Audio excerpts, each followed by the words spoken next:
good evening, and welcome to this week's conversation on the Hearts of Mankind podcast, hosted by the Empowering Perspective community. We're your host for this week's conversation. I am Dwayne Dwyer, otherwise known as the Mind Coach, the Mindset Coach. I am also joined by my brother, Mr. Roland Walker, who goes by Poor Man's Dr. Phil and the Man of Many Hats.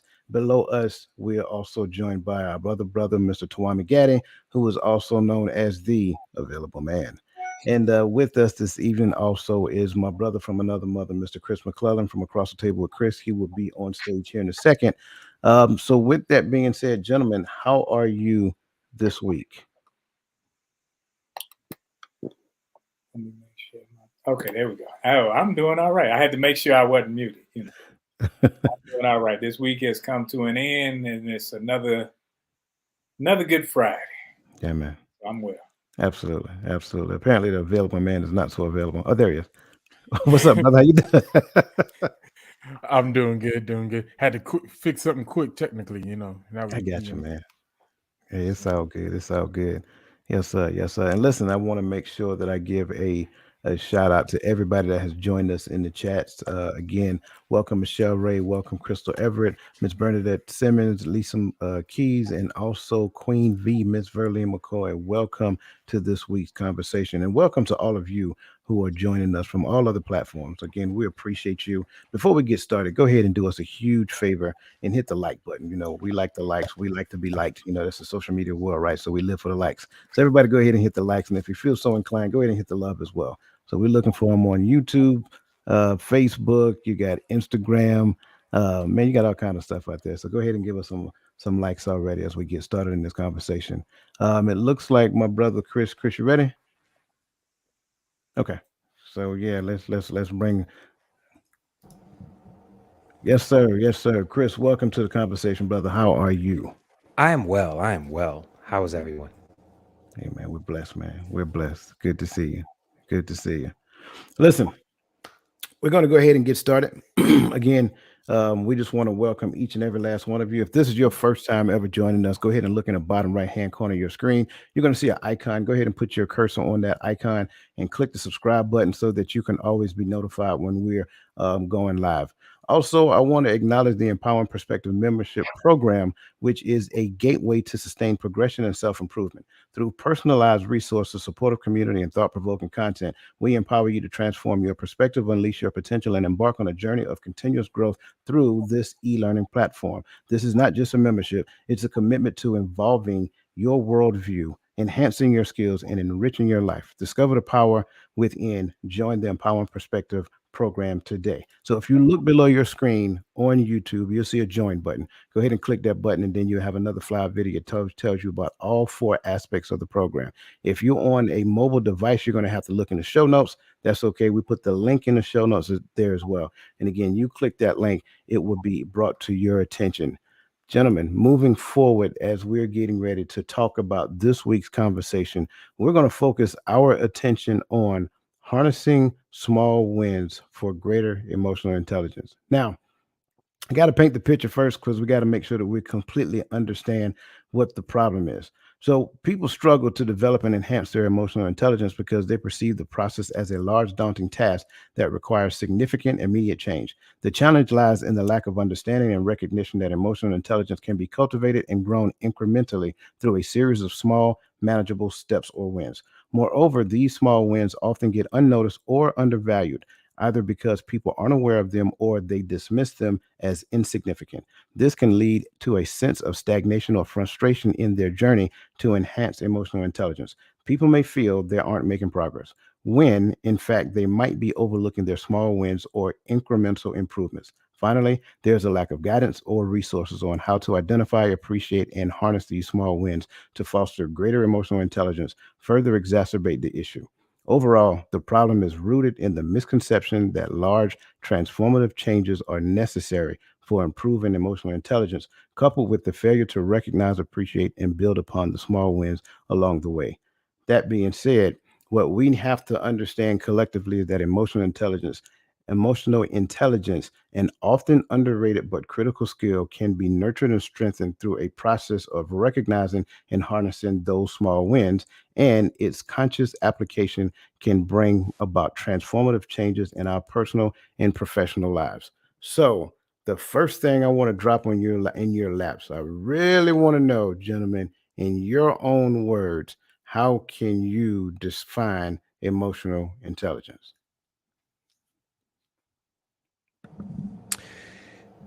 I've always been a base level, Before bottom these line kind of profound guy. brothers. Oh, go ahead, Tawame. It's on you. Now I was trying to sneak in there before y'all got all profound and everything, because kind of like what you said. I base level and simple to me. For me, emotional intelligence is simply understanding how to navigate through your emotions and how to operate with and in spite of your emotions as they change and fluctuate. That was pretty much where I was going to go. Emotional intelligence is just that, being intelligent with your emotions. You mean like what Roland looks like right now? I look intelligent. Yeah, man, let me put my glasses on. I look like I can read. Oh man, Roland, you look like whatever you know I need to know. Hey, see, and hey, believe it or not, I got jogging pants on. So no, let me stop. Let me stop messing. But I think people hear intelligence and they think IQ, and they try to marry intelligence and emotionalism together as if you have to be smart when it comes to being emotional. I think what you have to do is have a certain intellect to realize when you yourself may be taking things higher or not as high as they should be. So you got to use a level of intelligence to know when and where to act a certain way, to be a certain way. Because sometimes people will overblow small things, or they may take something that's large and minimize it, especially when it's concerning someone else. So you have to have the emotional intelligence to say, man, while I'm listening to what's going on, I gotta be able to decipher whether or not I should, one, speak or just listen, two, add input, and if it's input, is it valuable? And that's, to me, emotional intelligence. I like it. I like it. I would say I would add to what you're saying, just in a very simplistic aspect, to be aware enough to understand that my emotions should not be stagnant wherever they are right now. So the intelligence piece means that I have the ability to adjust and change and grow based upon the information that I'm acquiring. When it comes down to my emotions, what I have to learn to do is not allow them to that they do not put me in a position in which I do not want to be. Do not put me in a position to where it yields a negative outcome. Do not put me in a position to where I try to dominate the environment. Do not put me in a position to where I repel people away from me just simply because I have emotional outbursts. So just the concept of being aware and self-regulating myself to such a degree that I am listening, I am learning, and I am adapting based upon the information that I'm acquiring. That's is about as simple as I can make it without going to the book and pulling out like textbook jargon and all kind of other stuff. That is pretty much it in a nutshell. Being intelligent with your emotions. Roland made a good point about people thinking that intelligence when it comes to emotions is IQ, and it really is not. It is more along the lines of understanding the emotions that you are feeling so that way you know how to react instead of reacting solely on your emotion. As men, we have to be smart when it comes to our emotions, and we cannot allow our emotions to dictate our actions. So we have to be intelligent with them. Yes, you have a gut feeling. Yes, that gut feeling is valid. but you must understand where that gut feeling is coming from, so that way you don't go the opposite way you should go. That to me is emotional intelligence. Yeah, I'm with you on that one, and I like that as well because we see way too many times where somebody who does not have that ability to regulate their emotions end up in a blotter for one reason or the other.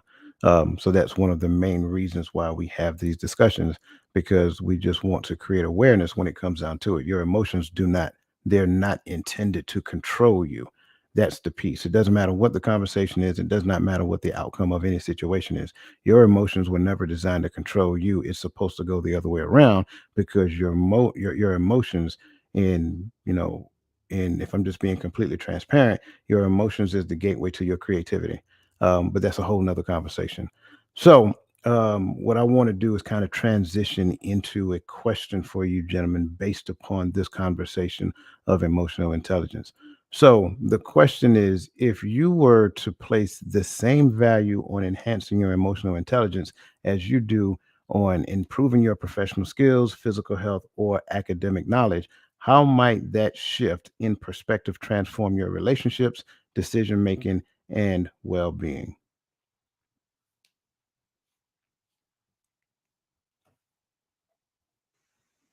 I think learning how to control yourself is a must, especially when you are in business or in relationship or whatever. Because if you can't control yourself, that means other people will control you. They'll control you with their actions by your reactions. And if you're always reacting, then you are never in a place of comfort because you're waiting for the ball to drop. You're waiting for the shoe to fall. And it'll drive you crazy, and things like that driving you crazy make you drive everyone around you crazy. So I think being in a state where you are composed per se, it allows you to one, think about what's going on around you in your surroundings, and formulate thought and opinion about what's going on before you react. And that's beneficial to you and everyone around you because you don't want to just react off the cuff, because that's where you have violence occurs or snappy judgments and things like that. I would say that this would get a lot of people out of survival mode.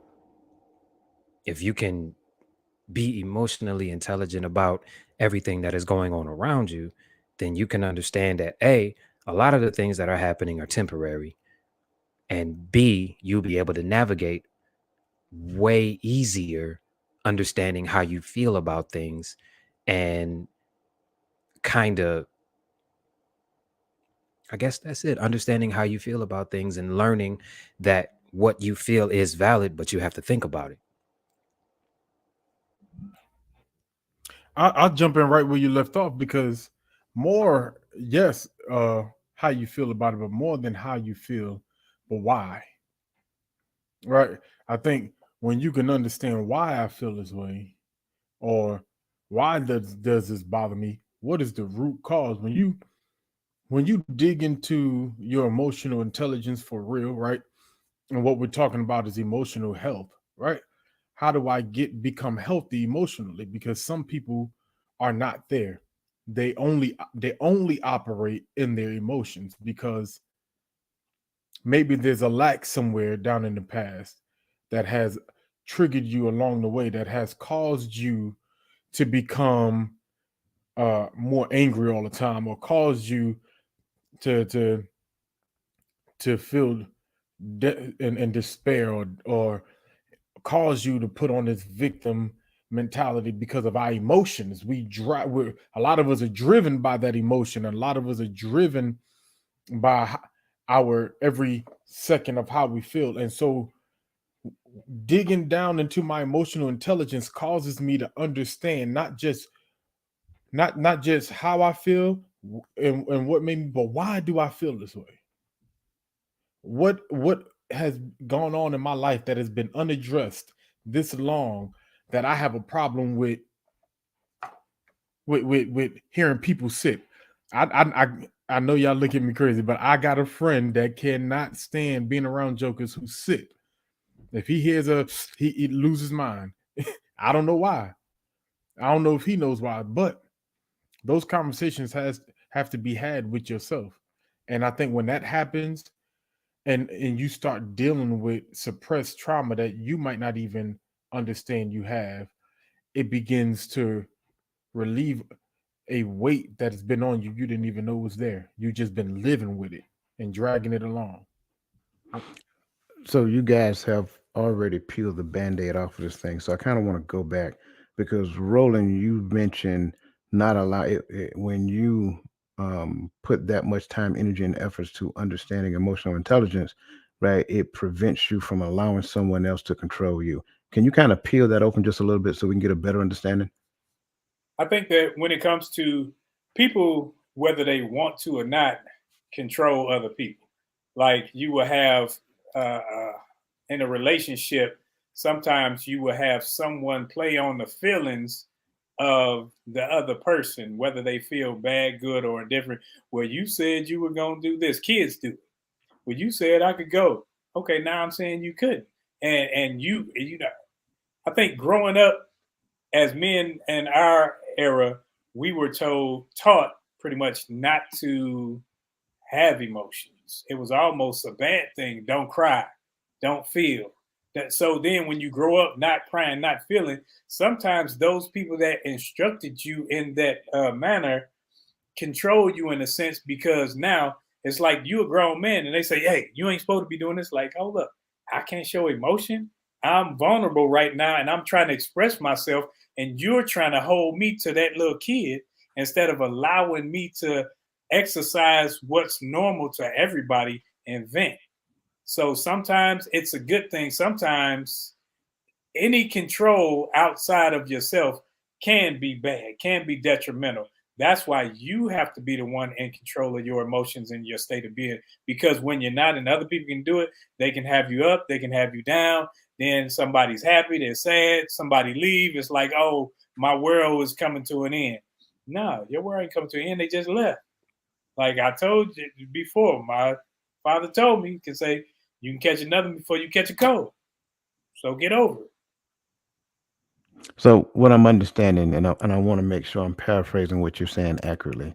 So as children, we were supposed to be taught how to, number one, understand the emotions that we have, and then learn how to manage them in such a degree that they become healthy, so that as we become adults, we're not emotionally handicapped or emotionally manipulating anyone as adults and growing over into our older and more senior years. Yes, because what we do is we become a carbon copy of our parents or whomever raised us. And we start sometimes when you mature, you start to see, man, I have some ugly ways. And those ugly ways came from people that raised you, came from people that taught you. And you realize like that wasn't good for me then. So I refuse to teach my children that now. So I'm going to allow them to express themselves in a respectful manner, but I'm going to allow them to express themselves. I like that. I definitely like that. And then the other side of what you're saying is that so the boys were taught to suppress their emotions, but the girls were taught to express their emotions. So as they grow up, you got one side that expresses and the other that doesn't express it. And then what happens is it creates a rift between the two of them because what we believe is that there is no intimacy in the relationship.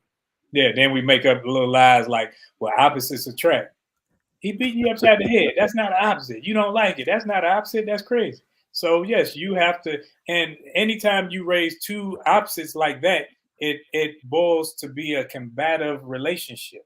And then she thinks she's right, he think he's right, and there's no middle ground. So there's no real relationship built.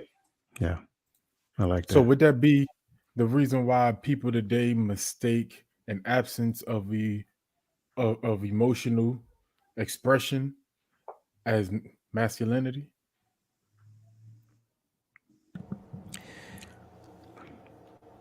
Nope.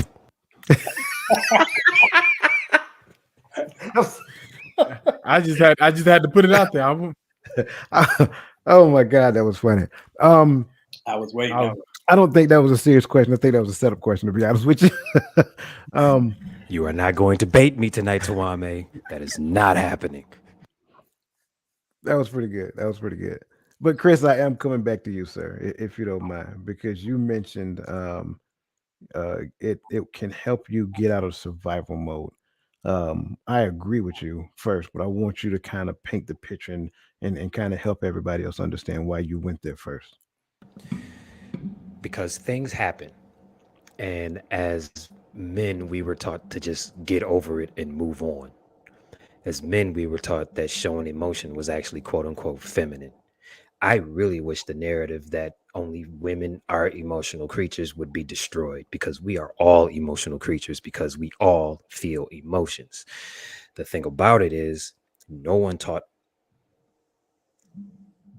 we were never taught how to deal with them. So we are always suppressing. And when we are always suppressing, there's this thing that we have in our gut that we know is there, but it's like, if I express it, what do I do? If I express it, I got to hear from this person that I'm acting sensitive. I got to hear from this person that I'm in my feelings. So I am trying to survive not showing my emotions. And then, like I said previously on previous shows, small things become gigantic when you suppress that. So as men, we are in survival mode because we have been taught to not have feelings. We have been taught to not have feelings under the guise of being stoic. You understand what I'm saying? And Yeah. stoicism and not being emotional, stoicism and not feeling emotions are two totally different things, but for some reason they're synonymous. So that is what I mean by survival mode. We are attempting to survive, not being able to express how we feel. And then the moment that we do, we are all of a sudden toxic, or we are all of a sudden the bad guy. No, I have these feelings in my gut and I know that they are valid and I need an outlet to express them. I should be able to without being called a name. You understand what I'm saying? That is Yeah. what I mean by survival mode. I love it. I like it, and you're spot on. And I will add to it, telling me that the only place that I get to express that feeling that I have in my gut is with my dudes, knowing that they did not cause that feeling to surface. That's not helping me. That doesn't, and it's not healthy, because the only thing that you're going to end up doing is we're probably in most cases experiencing some of the same things, just at different moments in time. So we bond stronger, but the bond that brings us closer together is the trauma that we're experiencing. So that becomes an issue as well. So we just have the exact same story, and it becomes a never-ending story from man to man. But we have to get to the point to where we can talk to each other, right? We got to be able to talk to our spouse. We got to be able to talk to our significant other. We got to teach our children, like Roland said, to be able to express those emotions. So I thank you for sharing that, brother. And again, the other side to it, I mentioned it earlier, is that emotions is the gateway to your creativity. That's the other thing, and I talk about that. I talk about that in the actual membership program, and we talk about how it's actually tied to that thing that we call faith. So it has a reason, it has a purpose, but the problem is that we're not necessarily taught how to use it. We're not necessarily taught what it is, and then we mess around and go someplace and you hear somebody use a scripture out of context and say, well, that's why you have to express yourself in the way that you've been expressing yourself, and don't let anybody tell you differently. That is wrong. That is wrong. So thank you for sharing that, brother, and I appreciate that. Brother Gaddy, you talked a couple of things, man, and I loved it. You brought in understand the why, root cause. Talk to me about the root cause analysis of emotional intelligence. Whew, man. So let's say, and I'm gonna be a little jokey with it, right? Because I don't want to trigger nobody, nothing. But let's say growing up, someone accidentally spilled spilled some coffee on you, messed up your clothes, right? Something simple and easy. And throughout life, you always stayed away from people who drink coffee. And so later on, one day, you get into a relationship with somebody and they always coming next to you with coffee, and it triggers you and it makes you mad and it makes you angry. And you don't know why you're angry every time this person comes around you with coffee, but you just know that you've expressed to them, I don't like coffee around me. Get away from me with that coffee before you burn me, before you mess up my couch, before you do this, and you constantly go off on a tangent every time that person comes around you drinking coffee. Right? Now, the problem is I like coffee. So you're not going to control my ability to drink coffee in the morning because you're in the kitchen. So I gotta wait till you leave the kitchen to drink some coffee in the morning. That's not going to happen. Uh, and then we tend to manipulate people with our emotions because we can't understand, or we forgot, or we don't know what that root cause was. It was someone spilled some coffee on you and messed up your outfit when you were 8 years old, and now you hate people with coffee. And I'm just using coffee as an example, but there's an underlying issue that has happened somewhere down the line that has caused you to have outrage when certain things are said, certain behaviors are presented. Shoot, my daddy used to pop me in the mouth every time I chewed with my mouth open. So if you come around me sounding like the moment I hear you smack, everything inside me gonna boil because I remember getting backhand while but I know where that comes from, and so because I understand where that comes from, I end up saying old cliches that our grandparents used to say, "What's wrong with you? You was raised in the barn. You weren't taught how to eat at the table, like stuff like that." So we have to get back to the root cause. We have to understand why we have these emotional triggers that we have so that we can start to deal with them. Okay. I think I could look at the root cause of how we were raised and how our parents and grandparents were raised would be to not show weakness. Because when you show emotions, when you lash out, it's an expression of something being wrong and your displeasure in it. And coming out of slavery and those sorts of times where, they wanted to lash out, they wanted to react. But remember, these are people that got dogs sicked on them, got water hoses sprayed on them, and all these things. And if they were to react, then certain things would happen and they could lose their lives. So in turn, the parents would say, okay, whatever I'm doing to you is not death, so it's not that bad. So you can't cry. If it ain't, are you bleeding? Are you dead? Okay, get up, move on. And we, instead of realizing that we aren't in, sometimes when you're in trauma so much, when you get out of trauma, you still act like you're in trauma. It's the same reason when I got out of the hood, I still ate pork and beans and weenies. I still ate my peanut butter and jelly sandwiches. It was like, man, I ain't broke, but I eat like I'm broke.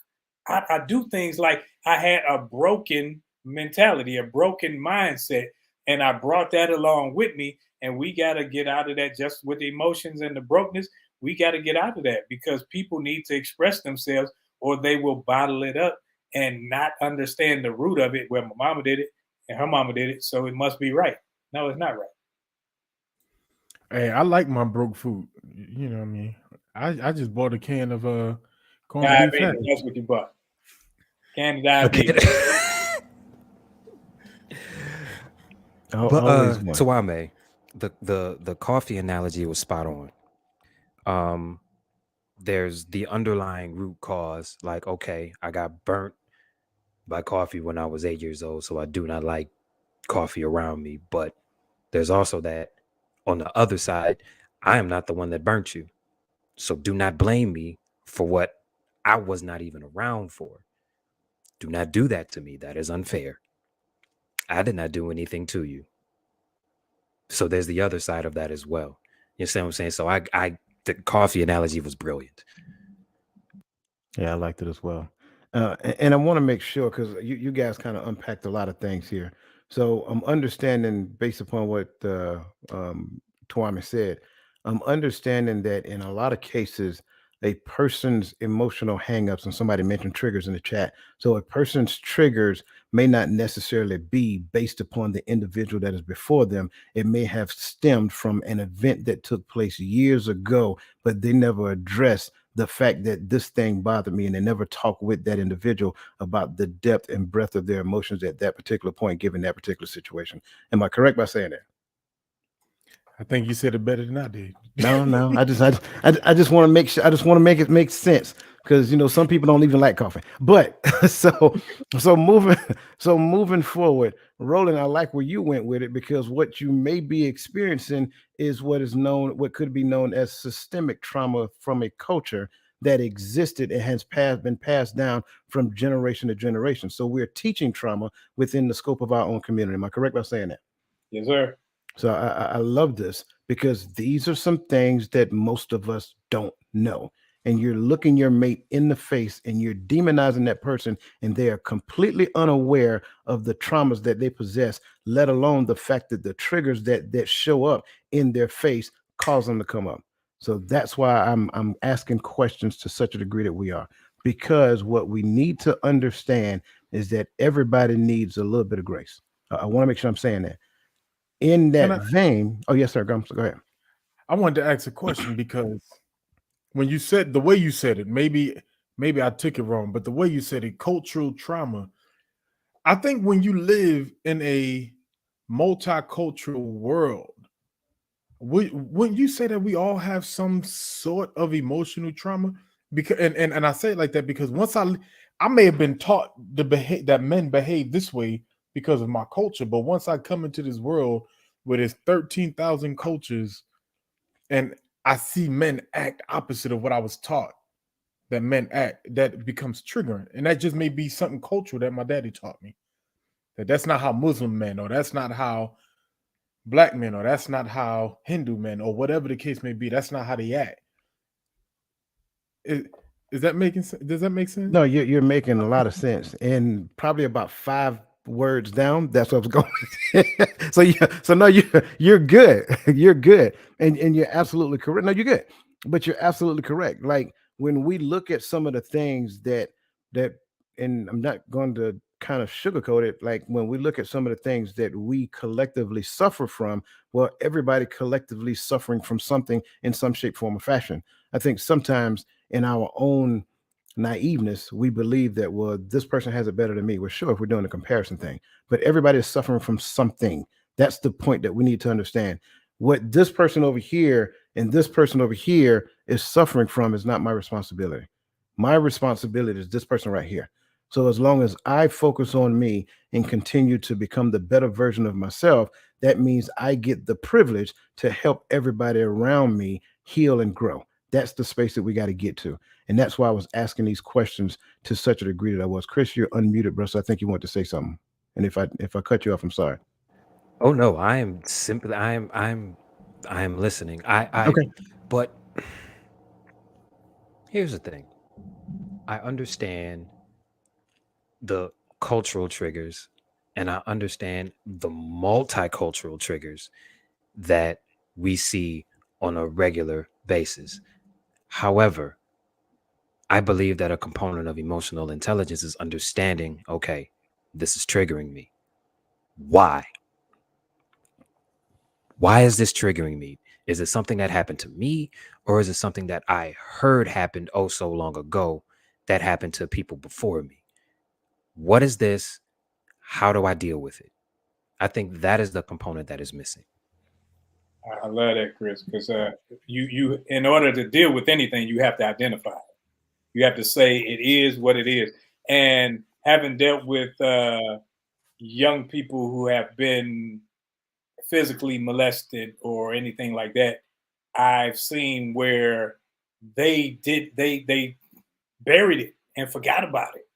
And then when they were in a relationship with someone else, it pops up. Or you see young girls who don't know why they just are promiscuous, why they are a certain way. It's because you had some issues when you were being babysat back in the day or whatever. And that's not every case, but that can be the case in some manner. I think we have to definitely identify what has been done, especially if I feel a certain way.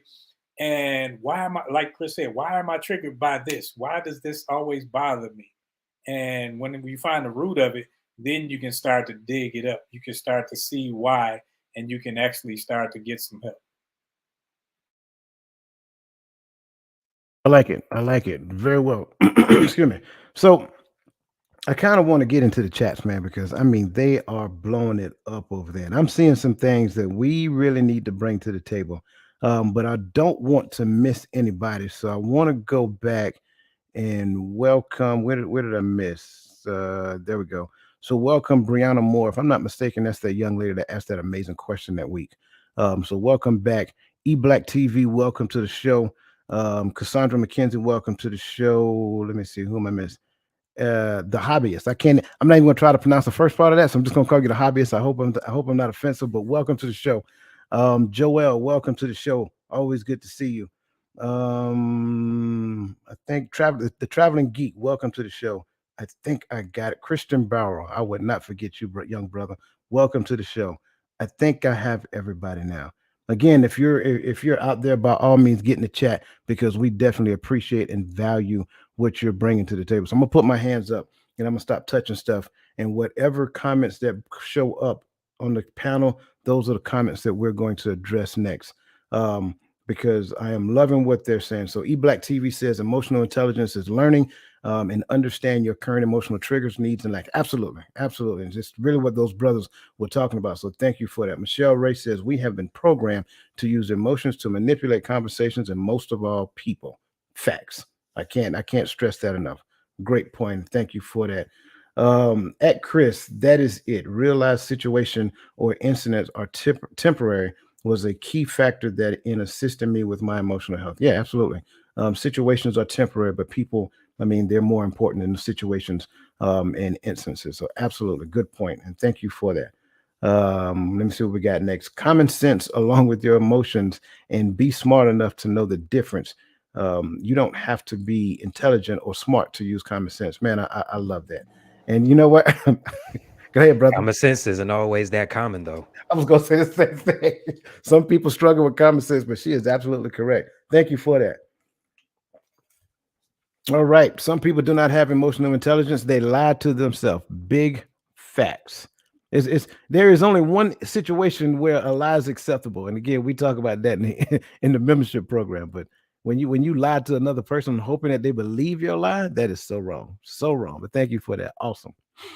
Oftentimes, emotions are suppressed because of the perceived backlash. Learning to navigate these emotions creates a healthy environment. Can we pause there for a second? What are your thoughts there? Because I like that comment. What are your thoughts on that? This is what I was speaking on earlier about men expressing themselves and being put in some box. Oh, you acting real feminine, or you acting real emotional, you in your feelings. It is not that serious. It's serious if I said something because I am not allowed to say something in the first place. I am not allowed to feel these feelings in the first place. So if I even speak on it, then they're valid. So you're right. We are going to talk about this. You can use any shaming tactic you want. You can use any insult you want. You can use any guilt trip you want. But we are going to talk about this. I do not care. I have this gut feeling and I need to get it out because if it festers, it's going to blow up and you are not going to like it. So let's just address this now so that way I do not turn into the Incredible Hulk later.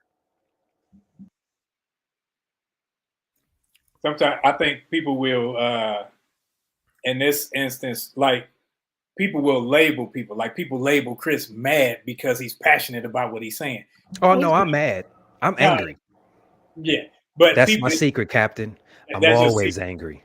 And people will label people when they're talking to them like, "Oh, you ain't got to get mad." I'm not mad. I'm my voice raised because it's a heightened sense of awareness because of what we're talking about. I'm passionate about it. I'm not yelling at you. I'm not degrading you. It's just the situation has elevated the conversation. So don't go into Karen mode and bring me some fake tears that now I got to talk like this and with my hands under my feet or something like that so that you feel comfortable because now you feel scared for your life or something.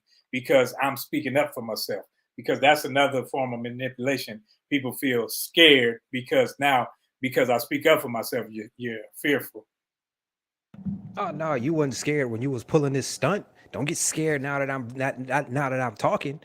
F that. Listen, I have learned to forget your tears, forget your fake emotion or whatever to try to make me feel bad for feeling the way that I feel.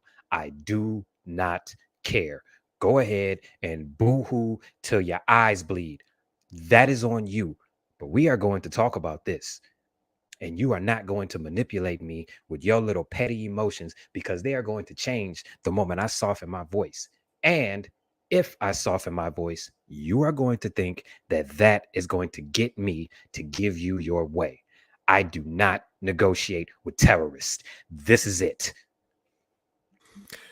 Hey, you know what? Real talk. Even though I made a face when you said I don't negotiate with terrorists, I really do believe people who emotionally manipulate are terrorists. At the end of the day, I 100% agree. Like, I know you probably said that for effect, but I really do think you're a terrorist. Those of you who are out there manipulating people, you're a terrorist. But when I read this statement, it came to my mind like this, along the lines of what we were just talking about. I think it's because either you or somebody in the past have already manipulated me and gained control over my emotional reactions or how I react to my emotions. And so, because you have either shamed me for how I feel, or you've belittled me for how I feel, or you've tried to control the narrative based upon feelings, now every time it's time to have those tough conversations, I'm always fearful because of what I perceive to happen. Because let's be honest, at 37 years old, 40 something years old, we don't perceive possible reactions or outcomes unless it's something we've experienced before, right?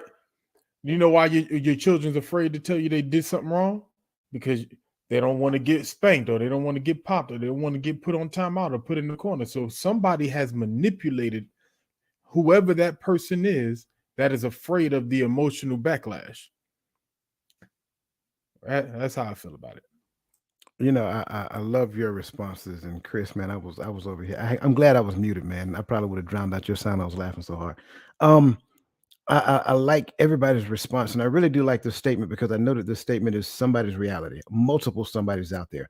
That's why I really wanted to pause here because in this statement, I think we look at a few things. We look at the fact that, well, this person's been through some things and they're fearful of being honest in that conversation. But then on the other side, you're looking at the fact that, well, just because this person been through some things, this person now has to suffer because of the fear. But the big problem here isn't the suppression and isn't the result of the suppression. The big problem here is that you didn't feel comfortable enough to come to me and talk to me about the thing that has you suppressing your emotions before we got into the situation or the conversation where you had to suppress your emotion. That's the issue.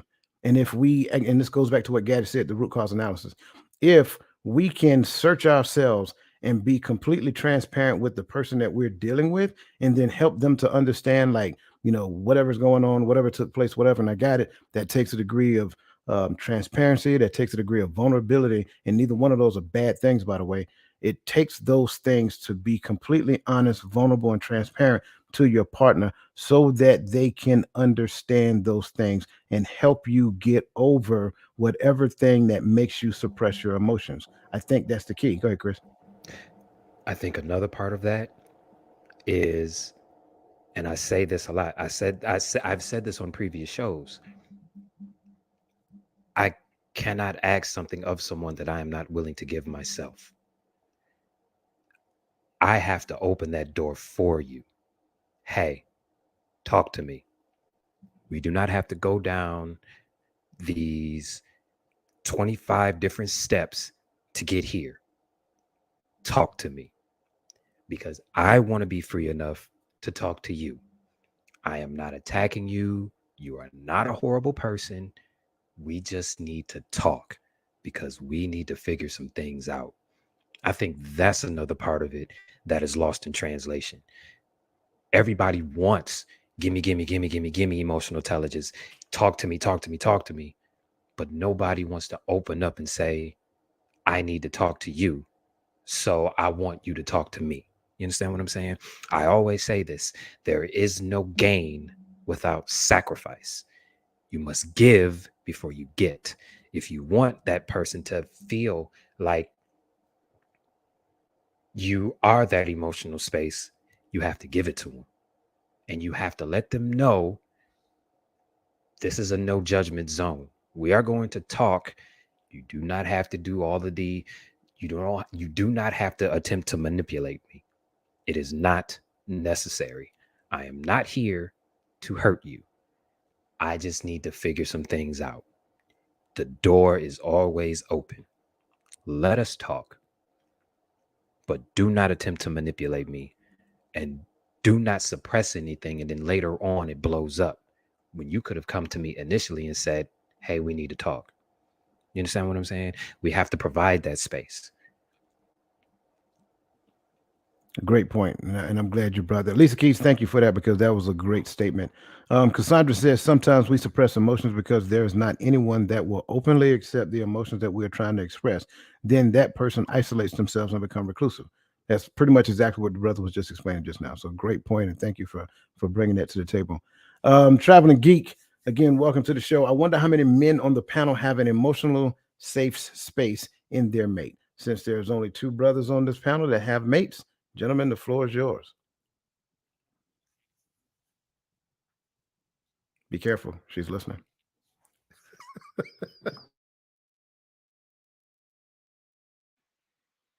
I think, that have an emotional safe space in their mate.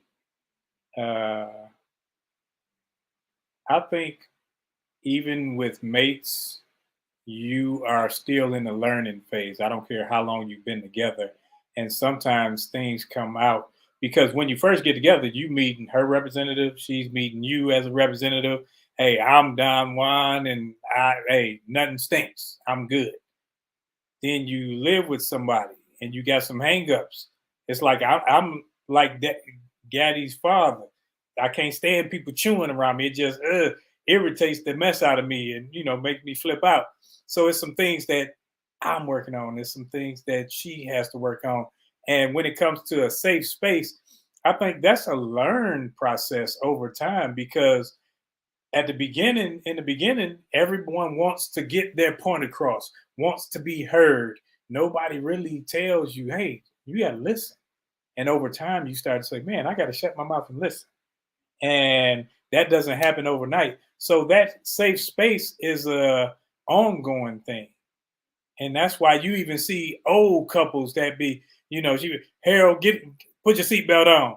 And Harold sitting up there, I don't want to put my seatbelt, whatever it is, because they are still learning triggers like, I ain't like when you told me back in 67 to put my seatbelt on in the Chevrolet, and now they tripping about that. That's how they say it. Grew up around old people. But but yeah, so I think that's always an ongoing thing where you always learning your mate. Dude, got me over here crying. You stupid. Chevrolet. But right. Hey, but let me be 100%. I agree with my brother. And this is not a knock at our mates, right? And I'm just being 100, right? My true emotional safe space are usually one of my boys, and let me explain why. I live my life for my family, primarily for my spouse, because these kids gonna grow up and get the heck out, and she gonna be the only one still here, right? So that's who I live primarily for. The Most High, and then my wife.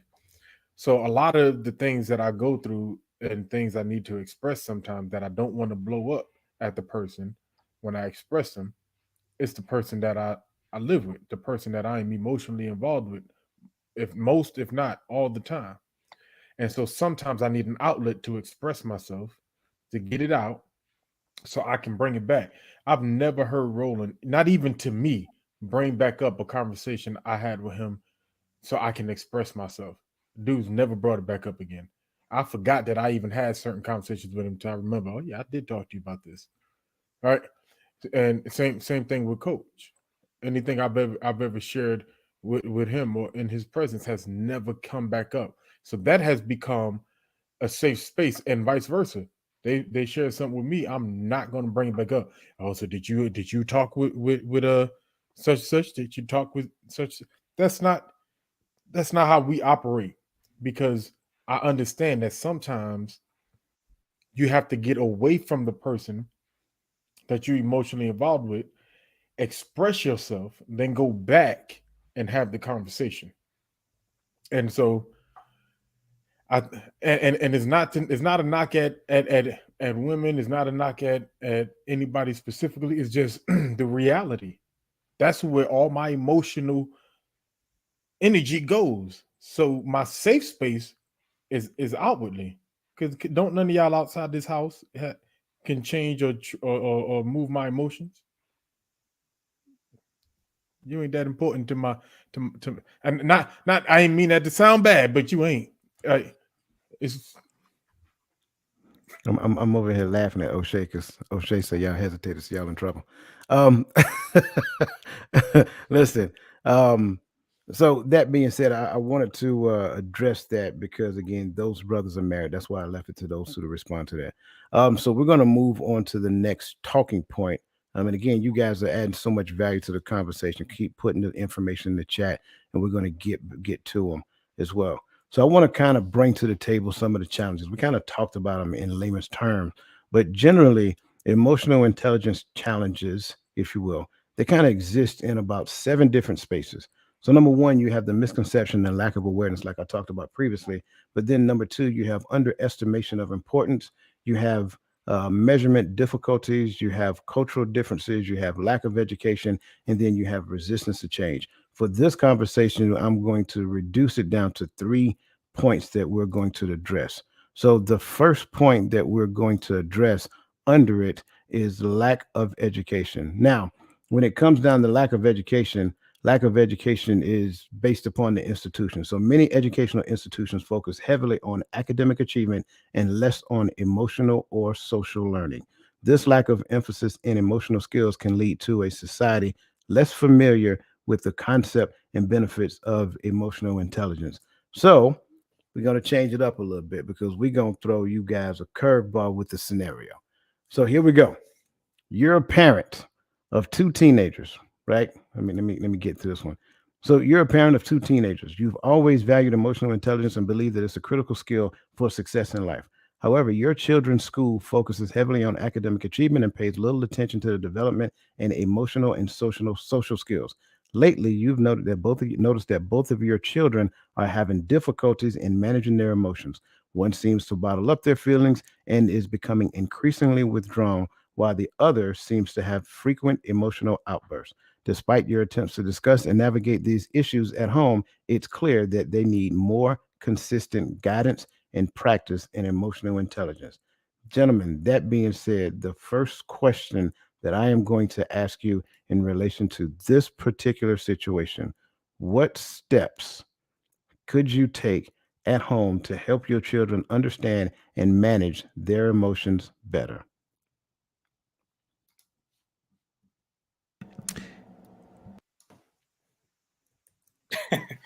I think for me, we about to write some stuff down. We about to write our feelings. We about to have some type of, you can dialogue with the book, dialogue with the piece of paper. And when you write down what you're feeling, how you're feeling, and go through that, I think sometimes it becomes therapeutic. And as that becomes therapeutic for them, it will become therapeutic for the group, because now I get to hear what's bothering my child.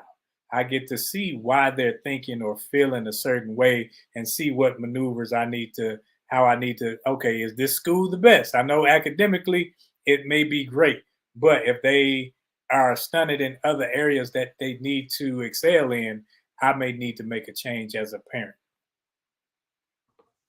So let me ask this: you say, are we talking? Because I think Lisa put it in the chat. Are you talking in reference to family counseling or just counseling that your child go through themselves?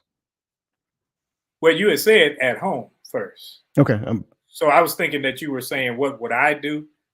And I would start at, if we doing this at home, I'm starting with the little, hey, we got some family time where everybody's going to do that. My apologies. I misunderstood what you were saying. I guess I'm going to speak as someone who never had this. I would just constantly remind them that the door is always open. If you need to talk, come talk to me. Doesn't matter what it is about. I'm your father. You are supposed to be able to come talk to me. I am supposed to be the one out of everybody.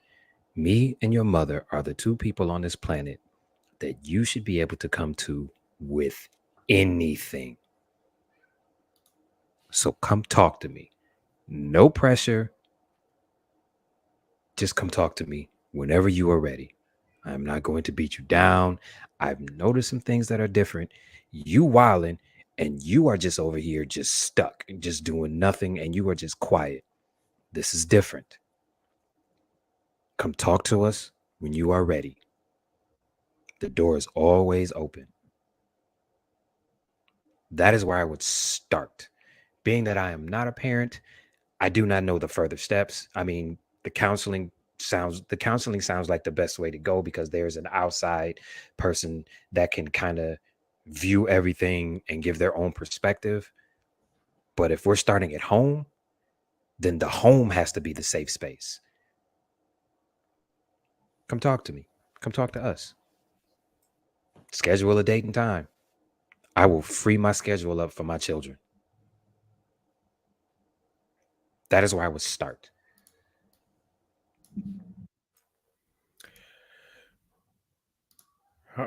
For me, it sounds similar, right? But I would not, or let me not say would not. I do not do a lot of talking in that aspect, right? Because here's what we try to do when we had the oldest kids more often. What we tried to do a minimum twice a week. Sit down at the dinner table and let's talk. You talk actually. I listen. Hey, how was your day? What happened at school? What classes did you do today? What did you learn? How did you and when they and you learn, the more you allow your children to become comfortable having a conversation with you as human beings, right? Not disrespectful, but as human beings, you find that they become more open to telling you what happened. And then when they tell, they say such and such did this and did that to me. I thought, oh man, how did that make you feel? I didn't like it. You didn't like it. How? Like, what did that make you feel? Made me feel angry, and I wanted to do something. Let's explore that anger. Let's explore it. And then you have these conversations and let them do most of the talking. I just ask key questions. Let them express it. And then if there's a need, and I evaluate how they handle the situation. Did they suppress it? Did they say something? Did they get angry? Did they hit the kid? Did they throw stuff? What did they do? Then I can direct based upon what I already know has taken place, because it's already real to them. And once they have expressed it, I can show them what what I'm saying through their own life. See, so that anger you feel, that's an emotion. Emotions change. You don't always need to react on the emotion. Oh, but he keeps doing it. Have you said something to teach him? Now, I sound like I'm diplomatic, but there's only so many times my son gonna come home and tell me that the same kid kicked his stuff over and pushed his stuff before we're gonna have a meeting with the kid's parents. I don't want to see the principal. I want to see your daddy. But that's a whole nother conversation. But for me, I try to keep an open dialogue with my children about their day, about their interactions, about their teachers, about their friends, about their work, so that they can be or feel free to express these things to me and make it not just comfortable, but make it common so that they're not just comfortable, but they're also it's a regular habit for them to come and express it to me, and then we can take matters from there. I am I'm appreciating everybody's point of view on this question because I think as we are unpacking this, I think we might be helping somebody who might be going through this because I see a few comments in there. I think Cassandra said she actually went through this. Um, for me, I think I'm gonna approach it a little different.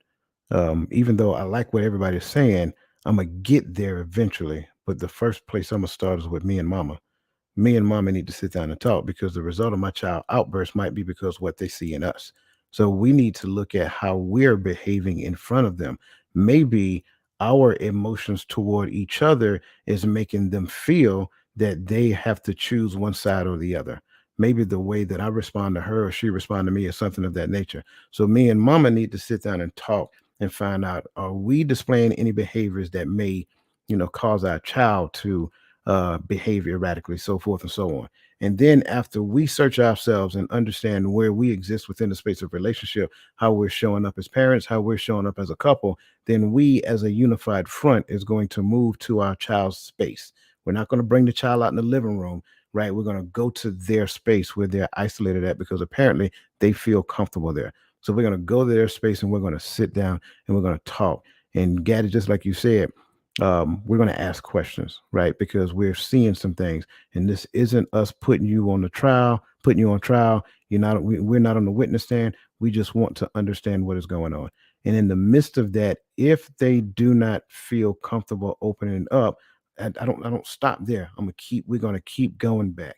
We're going to keep going back until they get to the point of relaxing and then being open and honest. And then if it seems like we're doing it too many times or we seem like we're frustrating the child, then I'm gonna go to Roland's perspective and I'm going to bring the book and say, here, you don't feel comfortable talking, just write it down because we care, we're concerned, and we want to help you manage whatever it is you got going on. So that's kind of, in my opinion, I think that's how we create that safe space for them to be open and honest and reveal what's going on in their life. That You I'm know glad what? you said that. I'm glad you said that you were going to their space, but you didn't make it sound like it was invasive, like you were coming in to take over. You are asking to be invited in because that is the space where they are comfortable. And you need to make them as comfortable as possible for them to be able to talk to you. This is the trust thing. This is the trust thing that parents need to show that they can allow their kids to have, because if a kid trusts their parent like all the way, they'll tell you anything. They will open all the way up with anything. But that trust needs to be built. So I'm glad you said that, and I'm glad you didn't make it seem like you were invading their territory. Yeah, I wanted to share this because, Coach, while you were talking, because consistency with your children is definitely the key. I remember when Messiah, when we got to Texas and he started going to daycare and pre-K and stuff like that, every day we used to ask him, Messiah, how was your day? At first he wouldn't say nothing. Then we used to, got a little worried. Then we said, Messiah, how's your day? Good. What did you eat today? Food. All right. Uh, every day he'll give me a little bit more. We ate Cheerios. We ate this. We ate that. That's it. Then it got to the point where Messiah, how's your day? Good. And I ate this for breakfast and I ate that for lunch. All right. But now in what grade your nephew enrolled in? Second, third. He in one of them grades, right? Yeah, second grade. Messiah walked through that door. I can't get away fast enough before he get out. Daddy, guess what I did today? And he's just shooting it out there. So, Daddy, I got into my first fight today. When he told me that, I was like, "You did?" Right? And I didn't jump down the store. I asked what happened. Then I shared with him how do we handle this situation better. I taught him how to punch better. But nah, I'm joking. But Damn right.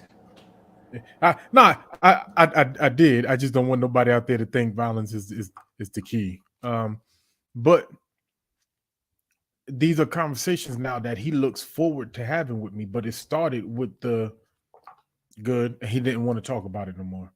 He didn't enjoy talk, and we used to ask him certain questions, and then he'll got to the point to where he just repeated that out real quick. So you stop asking him questions by his day. So he can go on, do his homework, and find something to eat. Now he comes home and he overshares to an extent of how his day went. And so you have to be consistent with your children. You have to make that safe space their normal space in your house, and they will share with you what's going on in their life. So that's why I don't understand how some parents have children that they can't get nothing out of, like nothing. Because for me, it is not just important. Like, no, he's not my friend, and he knows that. No, we're not brothers, we're not buddies, but that's my dude. But he understands who daddy is, but he knows even though daddy would chasten him, I can still come and tell him anything, and he won't judge me. It's a fine line, but I do like that you brought that up, Coach, that you don't stop because they were not comfortable. Got to keep going. Yeah, I mean, because life happens, and I think a lot of times we forget that children, they're learning life to where we already have life habits and patterns that we've created. And in your particular situation, I'm glad you brought that to the table because as a soldier in the army, like you move, you pick up and you go here. So you change the child's dynamics. So now it's like they're slowing down. Like when they get to the new location, like they're, trying to figure out how they fit in. It's just team dynamics, right? Trying to figure out how they fit in, like who they can find, who their friends. I hope this person likes me. I hope this person likes me. And then there may be a small degree of resentment that they don't want to share with you simply because at the end of the day, daddy, you made me leave my friends behind. And I got it. They're kids. They didn't necessarily consider the fact that daddy didn't have a choice. Like I had to move. I had the PCS. But in their mind, it was like, that's my best friend. I left my best friend. I don't get to see my best friend anymore. And all of these things are bottled up.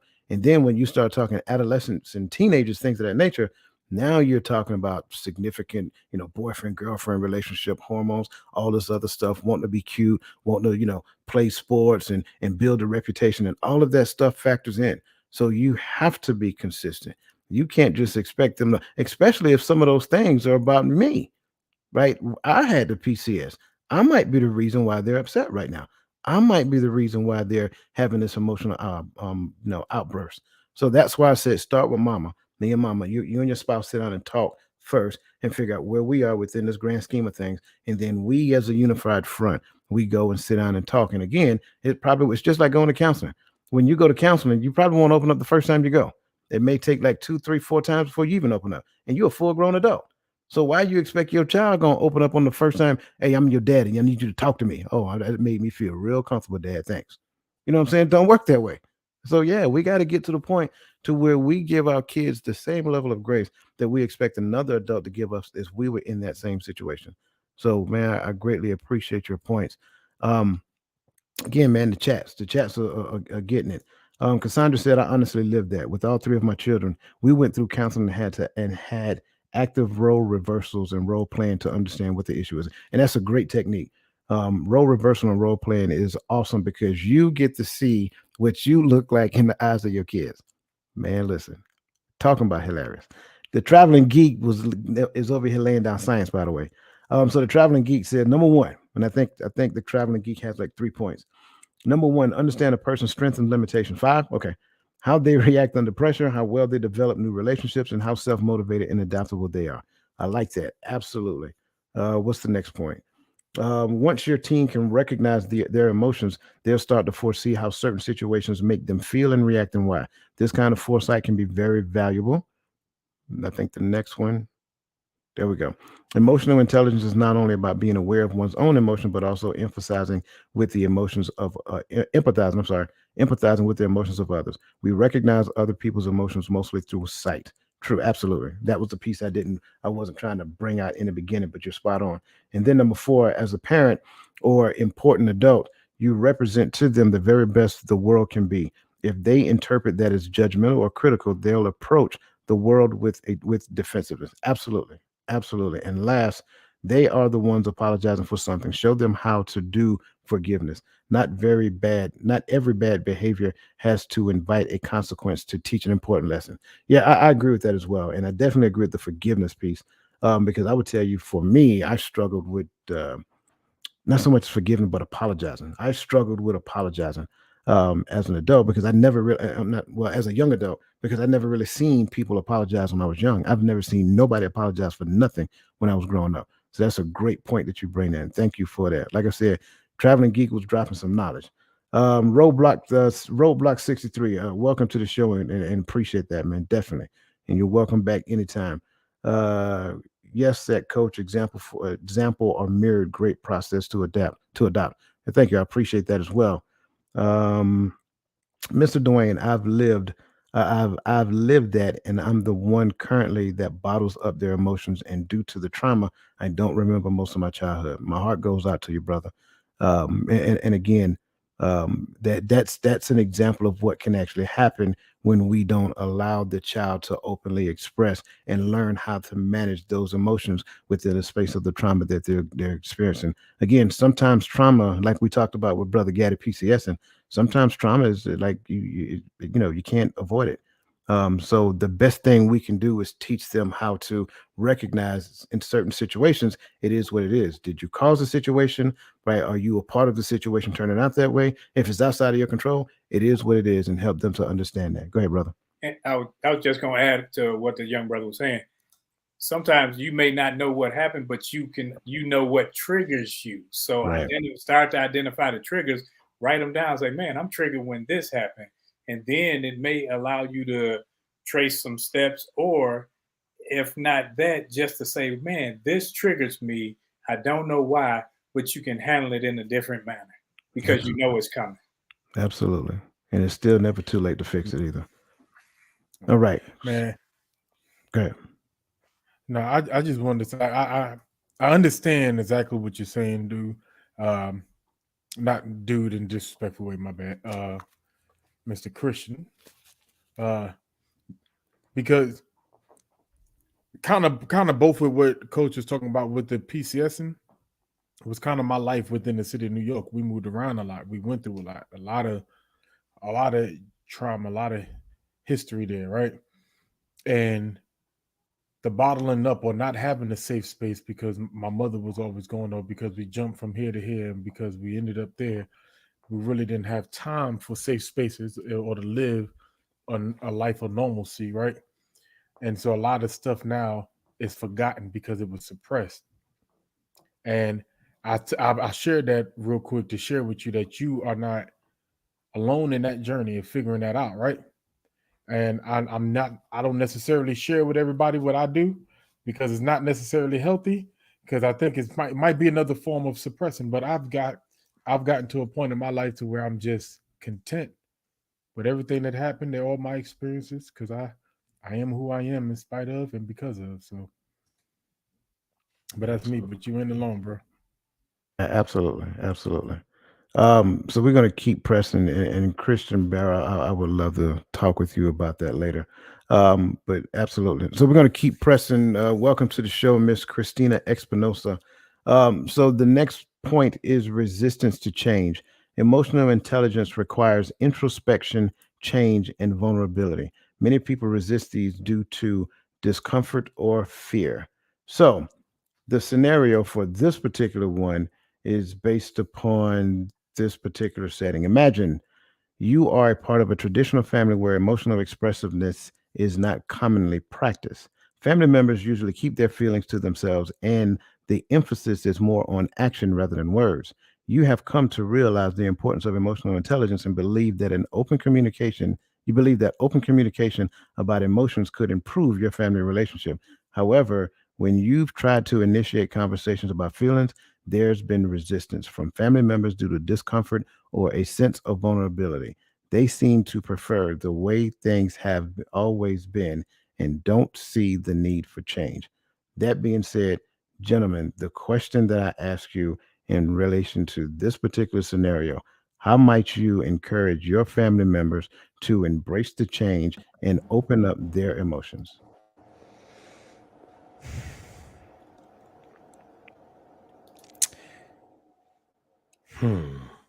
This is my family.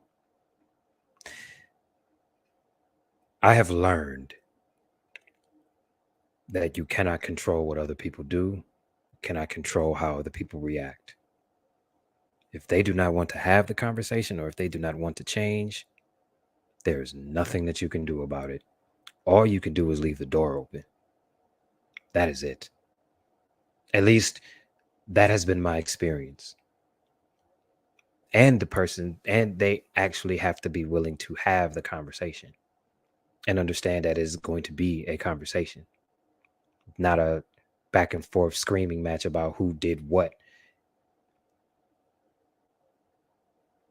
That is where I would start.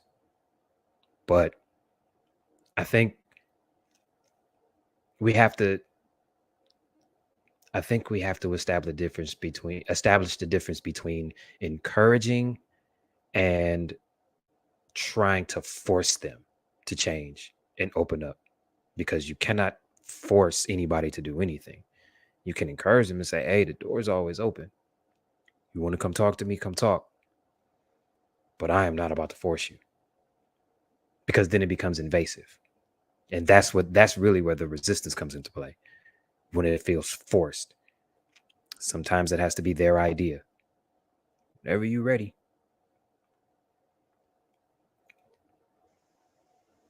I think for me, I think I would probably tackle it one-on-one with one person at a time. The person who actually may share some commonalities in this field with me, or common feelings. And as you talk to that person, you can, I guess, get some traction, and you may be able to talk to another. And then eventually you have a multitude of the family saying, man, we really do have a problem with this. And then it's identified. Then you can say, hey, we need to sit down as a family and actually talk where one listens to another.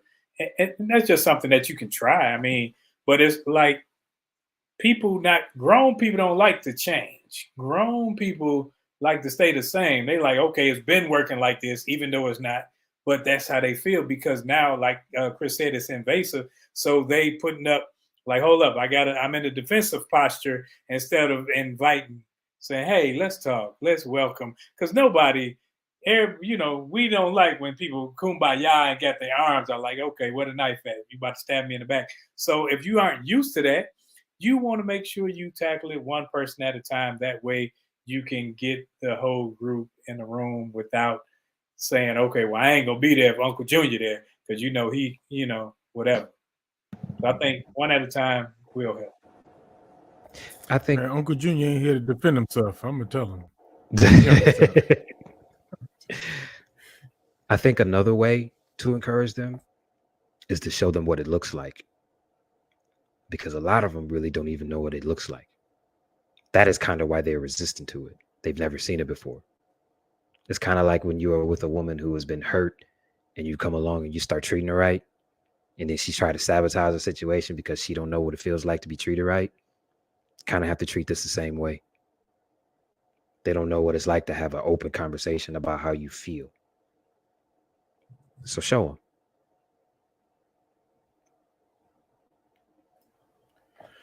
them. Man, I would say this is difficult for me, because I think immediately to my brothers, right? And I told you, my father, he popped us in the mouth. We chew with our mouth open.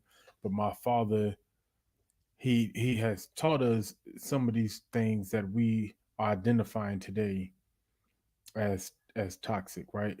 Because we were taught to be strong, and a part of being strong is you don't show emotion. Outside these doors is the enemy. You know what I mean? And in order for you to strive and drive on, in order for them to accept you as a man, as a human being, as soon as you cry, they think you weak. And now you can't navigate how you want. So you got to stand strong. You got to stand this. You got so strength has always been the key. And it's kind of like what Roland brought up earlier, because of the times he come from. My father was born in the 40s, came back from Vietnam, and he was still getting spit on, right? But I would try, and I do try when I talk to my brothers. I need to be better at calling people because I don't call people at all. I'm trash with that. I'm honest. But when I talk with them, I think one of the things I tried to get them to see is that we we don't have to learn a different aspect. We need to evolve how we understand what we were taught. So, what is strength? Strength is a part of my emotional intelligence, right? Knowing how not to blow up because of my emotions is a part of emotional intelligence, but it doesn't necessarily mean I have to suppress my emotions. And sometimes we don't know where that line begins and ends. What is the difference between suppression and not reacting in? I don't know what I and maybe I don't know what that looks like. That's where we evolve. We got to study. And so I, I would try because this is what how my mind works, how I begin to see it, you know, and then express them. Maybe it's just sometimes we got to change our circle too. I think I have a circle now of brothers who uh, are not emotional, but that show intelligence in their emotions. That's not afraid to speak about what they feel, how they feel, but also speak about how do we walk and navigate with that. These are things I see even in my circle, so it's easy to walk there because it's a part of not just who I am now, but it's also a part of what I surround myself with. And so these are the things I would try to share with my family because, like I say, they were taught to be rocks. Even my sisters, some of the toughest females you would ever meet in your life, ever, ever, ever, because they had that toughness to them. Yeah, so this question can be a little tough. And Roadblock 63, that's me, brother. I'm with you. Like I think we might be, we might be related in some shape, form, or fashion. Um, this one is tough because we can sometimes superimpose our perspective of success on the entire family. But what we probably need to accept is that some small portion of change is success. I think that's where it'll start out. For me, I would look at like reverse management. So whoever the leader of the family is, right? So generally there is one person that moves and the family moves in concert with that person. And that's the person I'm looking to team with. That's the person I'm looking to talk with. And that's the person I'm looking to cast vision to because I want that person to believe it's their vision. So when I talk with them, I share it with them and share with them the possibilities, the outcomes, and the things that can actually bring the family together as a unit based upon us becoming more emotionally accepting of where each person is within their life. We're not looking to change you. We're just looking to open people up so that we can have a degree of transparency, honesty, and getting to the point of what we tend to call intimacy within the entire family as a unit. Once I can convince that person to, and again, it doesn't matter whether it's a large degree or small degree, if I can get that person to understand that this is necessary for the health of our family overall, then when that person tends to move in that direction, what you're going to find is that the family begins to move in that direction. And I think that is probably for me, that will probably be my approach because I understand that leadership is one of the basic foundational tools within the family unit. And we know it to be true because we use terms like patriarch and matriarch, right? And so on my father's side of the family, it was my grandmother. It's like whatever she want to do, that's what we move. When it comes down to my immediate family, it's my mother. However she moved, that's what we're going to move. And I'll make it be so whatever it is she wants. And I'm the enforcer behind her thoughts. So if she want to do this, then I'm going to my sisters like, okay, this is what we're going to do. And so that's what I believe. That's my thoughts. Like find out who the leader is, like pay attention and identify the leader and then have an open, honest conversation with that person so that they can get the vision. Once they get the vision, then it's time to move in that direction. Go ahead, brother. No, I was going to bring up, like in situations like that, I'm a person where if we're all talking, people don't want to talk and we're talking about ourselves, I will be open and honest. So I bring up something that's partially comical, but true about myself. So I say something like, okay, my name is Roland and I like country music. And people gonna be like, "Oh, you don't like country music?" I'm like, "Yeah, I like country music," and then that'll kind of break the ice to where they feel like, "Okay, I can say anything." Where I'm such and such, and then they telling things about themselves that we don't necessarily know, because as family, you know what they show you, or you know what you think about people, and not necessarily what is. And we have to get to the point to where we actually know, like, why do you tick? Why are you so mad? Why, because when we can get that out, like me and my sister, we talk all the time. And truth be told, like my sister's younger than me, but when it comes to certain things, my sister is you in the family. Where if she says what goes, I'm the person that say, "Hey, what she said." Like, okay, hey, what she said, that's what's about to happen. I don't care what y'all talking about. Whatever she said, that's what we about to do. I love it. I love it. So as we get ready to transition into our final thoughts, and again, we appreciate everything you guys have put in the chats, and we want to make sure that we honor and respect and appreciate your times. But as we get ready to transition into our final thoughts, we want to recognize the newest member of the Empowering Perspective program, Empowering Perspective membership program.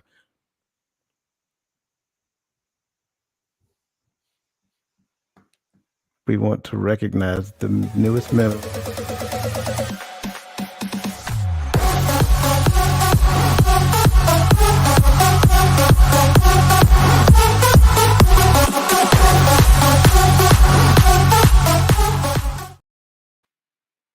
All right, Lisa Keys and Michelle Ray, welcome to the program. Thank you so much. Chris is over there rocking out. I'm telling you. That was my Um, Jersey Shore fist pump.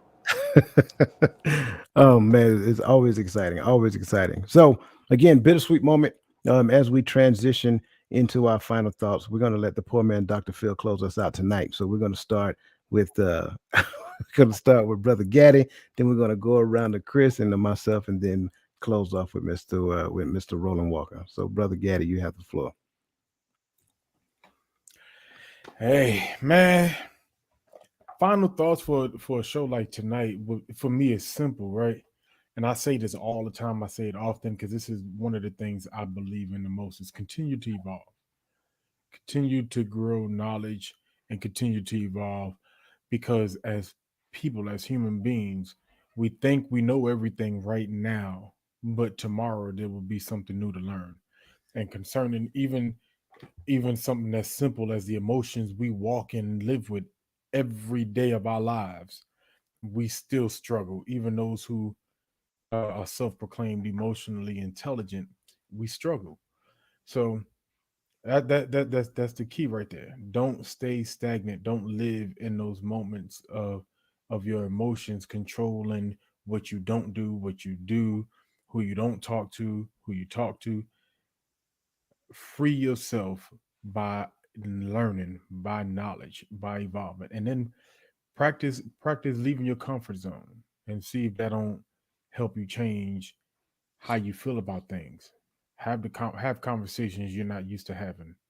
You know, for a lot of men, a lot of young men out there, hey, go talk to a girl randomly, and you never know, because a lot of men are used to, we get rejected more than we don't. So a lot of men have a problem talking to girls. Hey, just peel the band-aid off and see if you don't become more comfortable in those things that seem as if they are emotional barriers.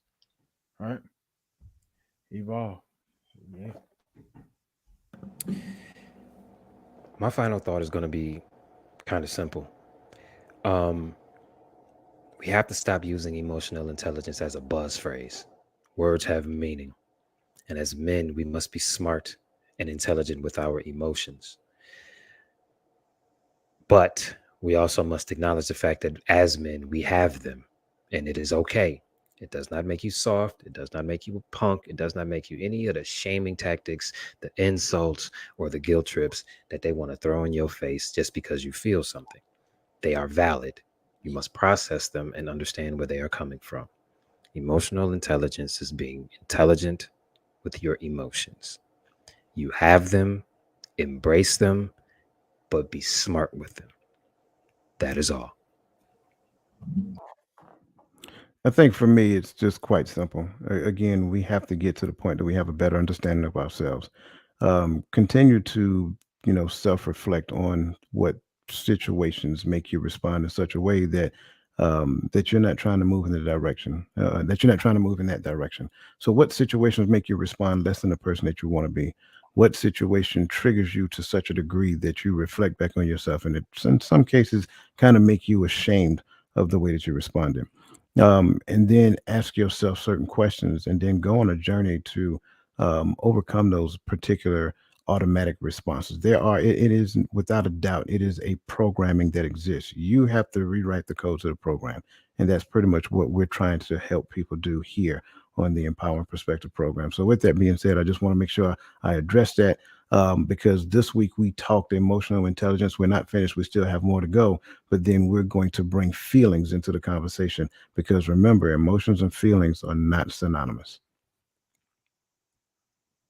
Man, these brothers said it all. They said enough. But if I can add anything to what they said, it would be to continue to learn yourself.